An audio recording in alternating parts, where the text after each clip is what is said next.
Hello बच्चों, आपका मेरे चैनल शिक्षा घर में स्वागत है। आज मैं आप लोगों के लिए मॉडल पेपर नंबर 3 का पार्ट नंबर बी लेके आया हूँ। इसमें मैं आपको 50 क्वेश्चन ऑब्जेक्टिव बताऊँगा। इन ऑब्जेक्टिव क्वेश्चंस को अगर आप देखते हैं तो निश्चित तौर पे सफलता प्राप्त करेंगे। चलिए स्टार्ट करते हैं। निम्न में से किस मापदंड को मल्टीमीटर द्वारा नहीं मापा जा सकता? प्रतिरोध, तापमान, वोल्टेज, धारा। देखिए, जो मल्टीमीटर होता है बच्चों,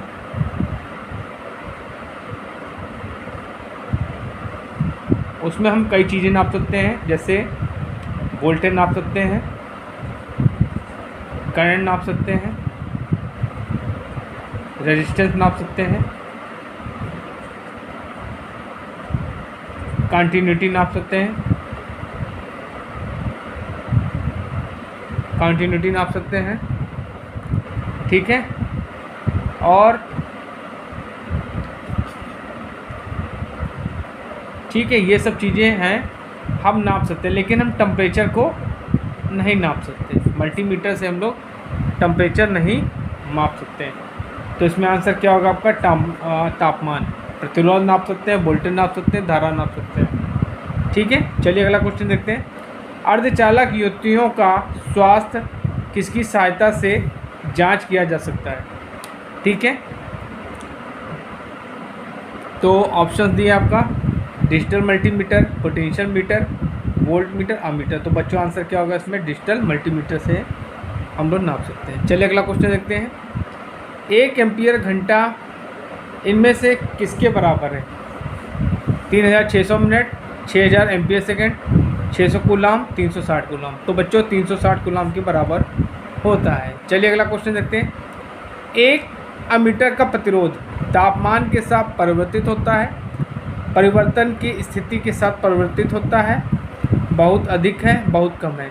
तो जो एमीटर होता है बच्चों, एमीटर का जो हम लोग यूज़ करते हैं बच्चों, एमीटर का जो हम लोग यूज़ करते हैं वो क्या करते हैं? करंट को मेज़र करने के लिए करते हैं। करंट को मेज़रमेंट करने के लिए, करंट मेज़रमेंट करने के लिए हम लोग एमीटर का प्रयोग करते हैं। तो इसमें जो क्या होता है, रेजिस्टेंस की वैल्यू होती है वो क्या होती है? लेस होती है। क्या होती है? लेस होती है, ठीक है बच्चों, लेस होती है। चलिए अगला क्वेश्चन देखते हैं। ट्रांसफार्मर के समांतर प्रचालन के संदर्भ में निम्नलिखित में से कौन सा कथन सही नहीं है? परिणामित्र में समान वोल्टता अनुमत होना चाहिए, परिणामित्र में समान रूपांतरण अनुपात होना चाहिए, परिणामित्र में समान आवृत्ति पर चलाना जाना चाहिए, परिणामित्र में समान केवीए अनुमत होना चाहिए। तो बच्चों इसमें आंसर क्या होगा आपका? चौथा ऑप्शन बिल्कुल सही है। ट्रांसफार्मर में समान केवीए अनुमत होना चाहिए। चलिए अगला क्वेश्चन देखते हैं। एक ट्रांसफार्मर में ऊर्जा प्राइमरी से सेकेंडरी वाइंडिंग में किस माध्यम से अंतरित होती है? लीकेज धारा, चुंबकीय फ्लक्स, हवा और लीकेज फ्लक्स। देखिए आपका, जैसे मान लीजिए ये आपका कोर है बच्चों, ठीक है, ये आपका कोर है, ये आपकी प्राइमरी वाइंडिंग, ये आपकी सेकेंडरी वाइंडिंग। तो यहाँ जो हम सप्लाई देते हैं तो क्या होता है, ये फ्लक्स जो होता है 5 क्या होता है? ये आपकी प्राइमरी वाइंडिंग से भी लिंक होता है, ये आपकी सेकेंडरी वाइंडिंग हो गई और ये आपकी प्राइमरी हो गई, ठीक है। तो आपका जो ऊर्जा जो होगी वो क्या होगा? फ्लक्स के माध्यम से क्या होती है? अंतरित होती है। तो बच्चों आंसर क्या होगा? चुंबकीय फ्लक्स। ये फ्लक्स क्या करता है? प्राइमरी टर्न्स को भी काटता है और सेकेंडरी वाइंडिंग के टर्न्स को भी काटता है, ठीक है। चलिए अगला क्वेश्चन देखते हैं। एक ऐसा ट्रांसफार्मर जिसमें कोई हानि नहीं होती उसे कहा जाता है? ठीक है,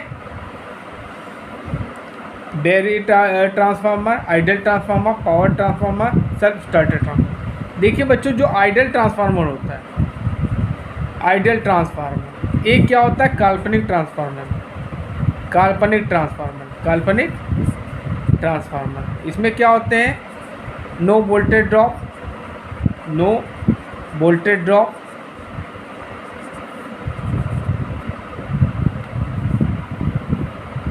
नो लॉसेस, 100% इफिशिएंसी,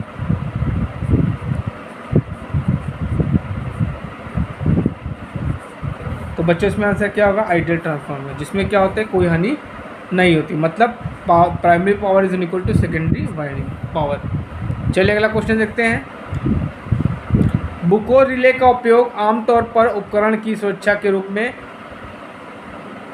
डैश के लिए किया जाता है। 3 phase induction motor, DC motor, DC generator, transformer. तो बच्चों बुको जो रिले होती है उसका प्रयोग हम लोग ट्रांसफार्मर में करते हैं, ठीक है। ये क्या करती है? ये गैस प्रचालित रिले, क्या है? गैस प्रचालित रिले है, ठीक है। आपसे ये भी क्वेश्चन पूछ सकता है कि जो आपकी बुको रिले होती है वो कैसी होती है, तो ये गैस प्रचालित रिले है। चलिए अगला क्वेश्चन देखते हैं। भंवर धारा करंट की एक कमी है, बाइंडिंग में अधिभारण, बाइंडिंग में सीलन, बाइंडिंग में हीटिंग का नुकसान, बाइंडिंग में वोल्टेज का बढ़ना। तो बच्चों आंसर क्या होगा आपका? थर्ड सही है। देखिए जो भंवर धारा होती है, ठीक है, भंवर धारा का आपसे फॉर्मूला भी पूछ सकता है। तो इसका फॉर्मूला होता है भंवर धारा का WE is equal to KE B max square F square T square B। ये आपका भंवर धारा का फॉर्मूला होता है, ठीक है। अच्छा, आपसे बच्चों ये भंवर धारा का ये होता है कि क्या होता है कि इसमें क्या होती है, वाइंडिंग में हीटिंग होती है, ठीक है। जब हीटिंग होगी तो वाइंडिंग में दिक्कत आएगी, वाइंडिंग जल भी सकती है, ठीक है। तो ये भंवर धारा का करंट की एक कमी है, ठीक है। भंवर धारा एक प्रकार का लॉसेस होता है, जो क्या होता है,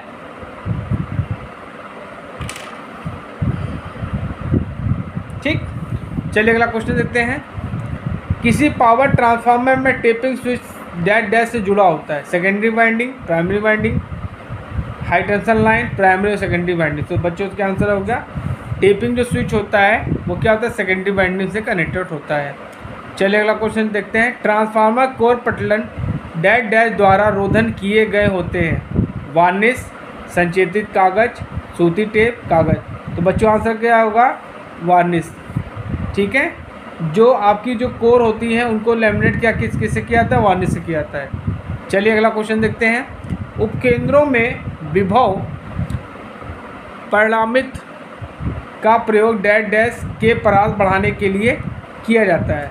power factor meter, ammeter, volt meter, watt meter. तो बच्चों आंसर क्या होगा? वोल्ट मीटर, ठीक है।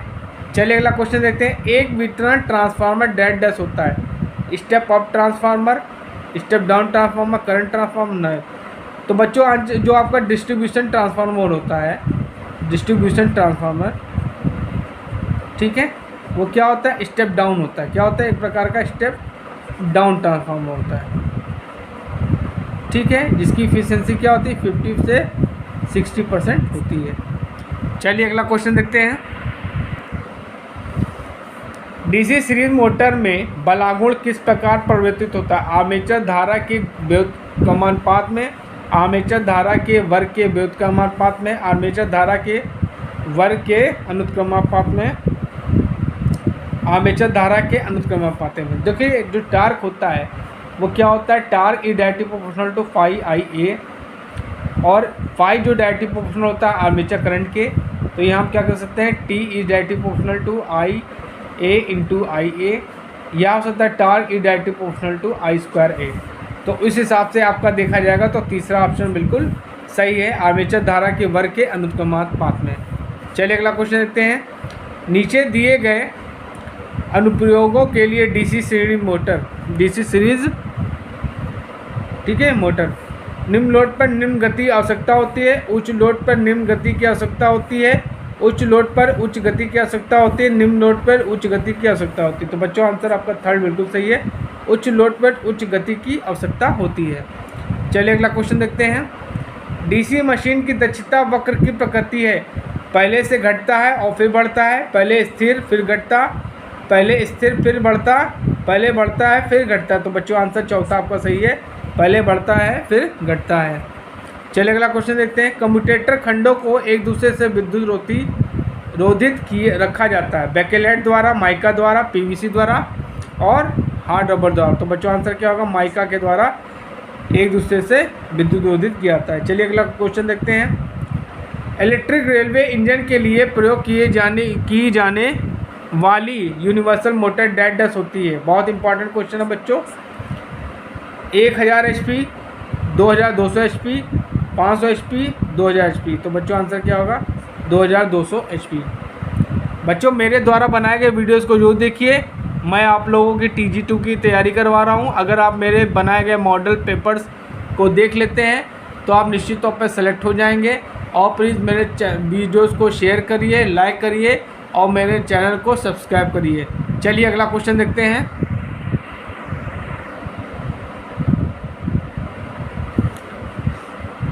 निम्नलिखित में से कौन सा भार एक शंट मोटर द्वारा बेहतर संचालित होगा? प्रत्यागामी पंप, विद्युत रेल इंजन, अपकेंद्री पंप, पंखा। तो बच्चों आंसर क्या होगा? अपकेंद्री पंप। चलिए अगला क्वेश्चन देखते हैं। डीसी शंट मोटर में गति नियंत्रण की फ्लक्स नियंत्रण विधि द्वारा जो गति हम प्राप्त करते हैं, समान गति से ऊपर व नीचे दोनों, समान गति से केवल नीचे, समान गति से केवल ऊपर, नियत गति से ऊपर। तो बच्चों आंसर क्या होगा? समान गति से ऊपर। चलिए अगला क्वेश्चन देखते हैं। डैश डैश मोटर की गति व्यवहारिक रूप से स्थिर है? Shunt motor, series motor, cumulatively compounded, differentially compounded. तो बच्चों आंसर क्या होगा? शंट। ठीक है, चलिए अगला क्वेश्चन देखते हैं। निम्नलिखित में से कौन सी परिवर्ती हानियाँ है? आर्मेचर, ऑब्लिक ताम हानियाँ, कोर हानियाँ, सैथिल हानियाँ, बाउंड हानियाँ। तो बच्चों आंसर क्या होगा? ताम हानियाँ या आर्मेचर। देखिए जो फिक्स लॉसेज होते हैं बच्चों, फिक्स लॉसेज जो होते हैं वो क्या होते हैं? आयरन लॉसेज होते हैं। आयरन लॉसेज दो प्रकार के होते हैं। एडी करंट लॉस,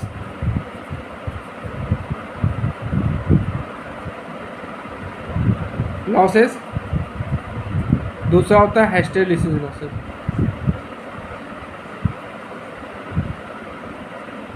ठीक है, एडी करंट लॉस को करने के लिए, कम करने के लिए क्या करते हैं? लैमिनेट किया जाता है कोर को लैमिनेटेड किया जाता है, को लैमिनेटेड। इसको कम करने के लिए सिलिकॉन स्टील का प्रयोग करते हैं हम लोग, सिलिकॉन स्टील का प्रयोग करते हैं। ठीक बच्चों। अच्छा, आपकी जो वेरिएबल होती है, परिवर्ती होती है, वो होती है कॉपर लॉसेस। कॉपर लॉसेस जो होती है बच्चों वो क्या होती हैं? वेरिएबल होती हैं। मतलब लोड के अनुसार जो होती है घटती और बढ़ती रहती हैं। ठीक है, चलिए अगला क्वेश्चन देखते हैं। यदि एक विद्युत मशीन यांत्रिक ऊर्जा को विद्युत ऊर्जा में परिवर्तित करती है तो इसे डैश डैश कहा जाता है? Generator, transformer, DC motor, AC motor. तो बच्चों आंसर क्या होगा? जनरेटर। ठीक है, जनरेटर क्या करता है बच्चों? डीजी जो क्या करता है वो मैकेनिकल एनर्जी को इलेक्ट्रिकल एनर्जी में कन्वर्ट करता है। और जो आपका मोटर होता है वो इलेक्ट्रिकल को मैकेनिकल में करता है कन्वर्ट। ठीक है, चलिए अगला क्वेश्चन देखते हैं। डीसी मशीन के घूमने वाले भाग को कहा जाता है? रोटर, क्षेत्र, आर्मेचर, स्टेटर। तो बच्चों क्या कहता है? आर्मेचर। डीसी मशीन में इसको आर्मेचर बोलते हैं और एसी मशीन में रोटर बोलते हैं। चलिए अगला क्वेश्चन देखते हैं। कम्यूटेटर सेगमेंट डैश डैश की सहायता से एक दूसरे से रोधित किए जाते हैं? एस्बेस्टास, अभ्रक, आर्बनेट, चीनी मिट्टी। तो बच्चों आंसर क्या होगा? अभ्रक। ठीक है, चलिए अगला क्वेश्चन देखते हैं। बहुत इंपॉर्टेंट क्वेश्चन है बच्चों। किस तरह की डीसी मशीन ध्रुवों में अवशिष्ट चुंबकत्व आवश्यक है? शंट जनरेटर, मोटर, स्थायी चुंबक वाला जनरेटर, नन। तो बच्चों आंसर क्या होगा? स्थायी चुंबक वाला जनरेटर। चलिए अगला क्वेश्चन देखते हैं। आर्मेचर प्रक्रिया द्वारा कुल अभिवाह से कमी के प्रभाव को क्या कहा जाता है? Magnetising effect, demagnetising effect, cross magnetising effect, commutation. तो बच्चों आंसर क्या होगा? Demagnetising effect. अब चलिए अगला क्वेश्चन देखते हैं। किसी डीसी जनरेटर के ईएमएफ समीकरण क्या है? Phi N Z P upon 60A, phi N Z P upon 10A, phi N Z P upon 100, phi N Z P upon 50A। तो ईएमएफ का जो इक्वेशन होता है बच्चों जनरेटर में, Eg इज इक्वल टू क्या होता है? Phi Z P N by 60A। चलिए अगला क्वेश्चन देखते हैं। ट्रैक्शन कार के लिए किस मोटर का प्रयोग किया जाता है? DC series motor, shunt motor, compound motor, universal motor. तो बच्चों आंसर क्या होगा? DC series motor. जो डीसी सीरीज मोटर होती है बच्चों, उसका स्टार्टिंग टार्क बहुत आता है, स्टार्टिंग टार्क बहुत हाई होता है, स्टार्टिंग टार्क हाई।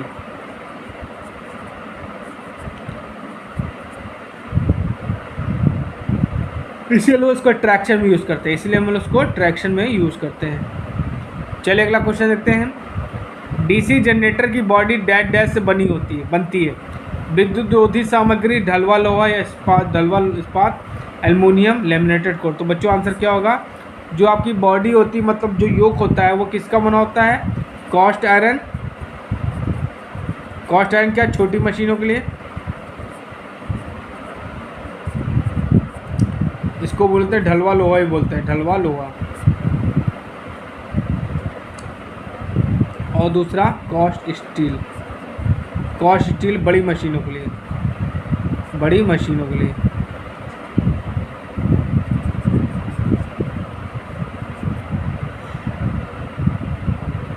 चलिए बच्चों अगला क्वेश्चन देखते हैं। दिष्ट धारा मशीन जनित्र के रूप में चले या मोटर के रूप में निम्नलिखित में से कौन सी मात्रा एक ही दिशा बनाए रखती है? आर्मेचर धारा, क्षेत्र धारा, प्रेरित विद्युत वाहक बल, आपूर्ति धारा। तो बच्चों आंसर क्या होगा? विद्युत वाहक बल। देखिए चाहे आपका मोटर हो, ये है आपको जो ईएमएफ होगा, ये आपका क्या होगा? जनरेटर में हो गया। और मोटर में क्या होगा? मोटर में भी ईबी, ये मोटर में। तो दोनों में कंडीशन में क्या होता है? ईएमएफ का जो डायरेक्शन क्या होता है? सेम होता है। हाँ, आर्मेचर करंट का डायरेक्शन क्या होता है? चेंज होता है। जनरेटर में आर्मेचर करंट ऐसे जाएगी, निकल के आएगी, और मोटर में आर्मेचर करंट आती है। ये सब आपको ध्यान रखना पड़ेगा। चलिए अगला क्वेश्चन देखते हैं। डिस्ट धारा मशीन का आर्मेचर डैश डैश से बना होता है? सिलिकॉन स्टील, ढलवा लोहा, मृदु इस्पात, पिटवा लोहा। तो बच्चों आंसर क्या होगा? जो आर्मेचर होता है सिलिकॉन स्टील का बना होता है। किसका? सिलिकॉन स्टील का बना होता है। तो बच्चों पहला ऑप्शन बिल्कुल सही है। चलिए अगला क्वेश्चन देखते हैं। घरेलू वायरिंग में भू संपर्कन तार का आकार डैश डैश से कम नहीं होना चाहिए। 8 स्वैग, 24 स्वैग, 14 स्वैग, 18 स्वैग। तो 14 स्वैग से कम नहीं होना चाहिए। चलिए अगला क्वेश्चन देखते हैं। उस बिंदु को क्या कहा जाता है जहां उपभोक्ता की वायरिंग कटआउट से जुड़ी होती है? तो ऑप्शन दिया है भू संयोजित टर्मिनल, उपभोक्ता का टर्मिनल, भू संपर्कन टर्मिनल, उदासीन बिंदु। तो आंसर क्या होगा? उपभोक्ता का टर्मिनल। चलिए अगला क्वेश्चन देखते हैं बच्चों। चलिए आईएसओ का पूर्ण रूप क्या है? बहुत इंपॉर्टेंट क्वेश्चन है बच्चों, कई बार पूछा गया है। American standard association, international organisation for standardisation, bureau of Indian standard organisation. तो बच्चों आंसर सेकंड आपका बिल्कुल सही है, इंटरनेशनल ऑर्गेनाइजेशन फॉर स्टैंडर्डाइजेशन। ठीक है, चलिए अगला क्वेश्चन देखते हैं। IEEE नियम के अनुसार उच्च वोल्टेज सीमा है। वोल्टेज 33,000 वोल्ट से अधिक नहीं होता, वोल्टेज 10,000 वोल्ट से अधिक नहीं होता, वोल्टेज 650 वोल्ट से अधिक नहीं होता, वोल्टेज 20,000 वोल्ट से अधिक नहीं होता। तो बच्चों आंसर क्या होगा? पहला ऑप्शन सही है, वोल्टेज 33,000 वोल्ट से अधिक नहीं होता। चलिए अगला क्वेश्चन देखते हैं। या वह वायरिंग सिस्टम कौन सा है जो बिजली के झटकों से मुक्त है? Wave wiring, casing and capping wiring, lead sheathed wiring, batten wiring. तो बच्चों आंसर क्या होगा? Casing and capping wiring. चलिए अगला क्वेश्चन देखते हैं, बहुत इंपॉर्टेंट क्वेश्चन है। 90 हर्ट्ज आवृत्ति कहलाती है audio frequency, radio frequency, high frequency, ultra high frequency. तो बच्चों आंसर क्या होगा? बच्चों आंसर होगा ऑडियो फ्रीक्वेंसी। चलिए अगला क्वेश्चन देखते हैं। कौन सा दोलक ज़्यादा स्थिर होता है? Wien bridge oscillator, crystal control oscillator, Colpitts oscillator, Hartley oscillator. तो बच्चों आंसर क्या होगा? Crystal control oscillator. चलिए अगला क्वेश्चन देखते हैं। अनुनाद परीक्षण का प्रयोग निम्नलिखित में होता है? रेक्टिफायर में होता है, एम्पलीफायर में होता है, ऑक्सीलेटर में होता है, एम्पलीफायर और ऑक्सीलेटर में होता है। तो आंसर क्या होगा? एम्पलीफायर और ऑक्सीलेटर में इसका यूज़ होता है। बहुत इंपॉर्टेंट क्वेश्चन है। एफएम रेडियो की आवृत्ति परास डैश है? 555 गीगाहर्ट्ज से 1.6 मेगाहर्ट्ज, 2 गीगाहर्ट्ज से, सॉरी ये गलत पढ़ दिया हमने इसको, 555 किलोहर्ट्ज से 1.6 मेगाहर्ट्ज, 2 गीगाहर्ट्ज से 4 गीगाहर्ट्ज, 2 हर्ट्ज से 20 हर्ट्ज से 20 किलोहर्ट्ज में, और चौथा है 88 मेगाहर्ट्ज से 108 मेगाहर्ट्ज। तो बच्चों आपका चौथा आंसर बिल्कुल सही है, 88 मेगाहर्ट्ज से 108 मेगाहर्ट्ज। अगला क्वेश्चन देखते हैं। JFET को डैश ट्रांजिस्टर भी कहा जाता है? 2 ध्रुवीय, 1 ध्रुवीय, बाई जंक्शन, यूनी जंक्शन। तो बच्चों आंसर क्या होगा? 1 ध्रुवीय। चलिए अगला क्वेश्चन देखते हैं। यदि फायरिंग को बताते हैं तो SCR औसत निर्गत मान है? अपरिवर्तित रहेगा, बढ़ेगा, घटेगा, के ध्रुवीकरण में बदलाव होगा? तो बच्चों आंसर थर्ड बिल्कुल सही, घटेगा। चलिए अगला क्वेश्चन देखते हैं। UJT का उपयोग, बहुत इंपॉर्टेंट क्वेश्चन है, का उपयोग किस रूप में किया जाता है? Current amplifier, voltage amplifier, relaxation oscillator, sinusoidal oscillator. तो बच्चों आंसर क्या होगा? Relaxation oscillator. चलिए अगला क्वेश्चन देखते हैं। FET का संचालन किस सिद्धांत पर आधारित है? ओम के नियम, फैराडे के नियम, विद्युत क्षेत्र लागू होने पर अर्धचालक के समान धारा सभी धारा में परिवर्तन कोई नहीं। तो बच्चों आंसर थर्ड आपका बिल्कुल सही है। चलिए अगला क्वेश्चन देखते हैं। पावर मॉसफेट एक डैश है? Voltage control device, current control device, voltage control and current control device, none of this. तो बच्चों आंसर क्या होगा? पावर मॉसफेट जो होता है वोल्टेज कंट्रोल डिवाइस होता है। चलिए अगला क्वेश्चन देखते हैं। सही विकल्प का चयन करें। मॉसफेट 2 ध्रुवीय धारा नियंत्रित 3 टर्मिनल्स उपकरण है। मॉसफेट 1 ध्रुवीय वोल्टा नियंत्रित 3 टर्मिनल उपकरण है। मॉसफेट 2 ध्रुवीय धारा नियंत्रित 2 टर्मिनल उपकरण है। मॉसफेट 1 ध्रुवीय वोल्टा नियंत्रित 2 टर्मिनल उपकरण है। तो बच्चों आंसर आपका सेकंड सही है। मॉसफेट 1 ध्रुवीय वोल्टा नियंत्रित 3 टर्मिनल उपकरण है। चलिए अगला क्वेश्चन देखते हैं। डैश वह उपकरण है जिसमें BJT और मॉसफेट दोनों के साथ दोनों के लाभ होते हैं? MCT, ट्रायक, IGBT, SCR। तो बच्चों आंसर क्या होगा? IGBT।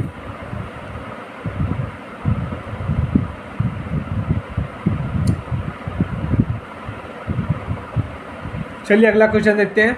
डैश वह है जिसमें सभी सक्रिय और निष्क्रिय घटक आपस में जुड़े होते हैं? Diode, transformer, integrated circuit, inductor. तो बच्चों आंसर क्या होगा? Integrated circuit. चलिए बच्चों लास्ट क्वेश्चन देखते हैं। कौन सी अंक पद्धति का आकार 16 होता है? Decimal, octal, binary, hexadecimal. तो बच्चों आंसर क्या होगा? हेक्साडेसिमल। तो बच्चों आज मैंने आपको 50 इम्पॉर्टेंट ऑब्जेक्टिव क्वेश्चंस बताए हैं। इन क्वेश्चंस को आप मन लगा के पूरा वीडियो देख के समझिए, याद करिए, और हो सके तो मेरे वीडियो को शेयर करिए, लाइक करिए और मेरे चैनल को सब्सक्राइब करें, जिससे मैं आप लोगों के लिए TG2 की तैयारी कराता रहूं और इसी तरह हर दिन आपका एक मॉडल पेपर बना के आपको सॉल्व कराता रहूं। ठीक है, थैंक यू।